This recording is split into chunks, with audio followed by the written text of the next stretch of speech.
Hi guys, Chris here. Hey, I am working on my sibyl. Yesterday I showed you some of the highlights that I put in, and if you recall, they just kind of brightened up certain areas in the painting, and I actually really love how it looks. But after having put in the highlights, I realized I kind of need to put in some more darks. And when I first started painting, my gosh, I was so afraid of the darks. They were so permanent, they were so dark, that it took me a long time to get used to them. And even now, as you can see, I tend to leave these areas where the background shows through, but they're just not quite dark enough. So I'm gonna do a few more darks and maybe some more highlights, but I really don't think so. I think it just needs darks. So I'm gonna do that and show you what it looks like afterward.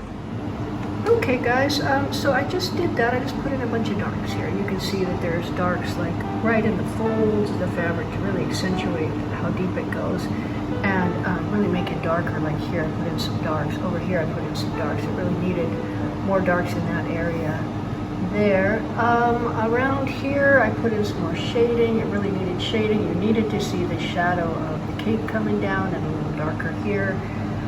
What else? Oh, and around her face, I put some real dark just around the edge, but I brought it in so that it's on the other side of the shadow, so it doesn't get really confusing as to what's the actual place where her face meets the fabric and the shadow. So you can see it's more on this side, and there's more shadow on this side here, like that.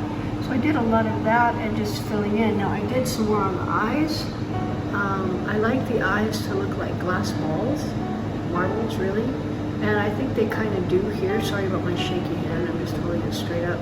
And I like the eyes to be super expressive. I mean, when somebody looks at a painting of mine, I like them to go right to the eyes and then just kind of come out and look at the whole painting. So I think she's done.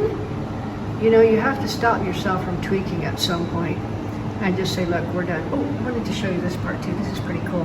There's a bench right here, and it comes in on her clothing, on her cape, and the cape is draped over the fence, but the cape is draped over the bench, but you can see the outline of the bench in her clothing. I thought that was particular genius with Michelangelo, how he did that, so I copied it here as well. So yeah, I think it's done. Like, of course, a year from now I'll come back and go, oh, I maybe even tweak on it then, I don't know, but I really like how she looks right now. So there you go guys, don't be afraid of the darks.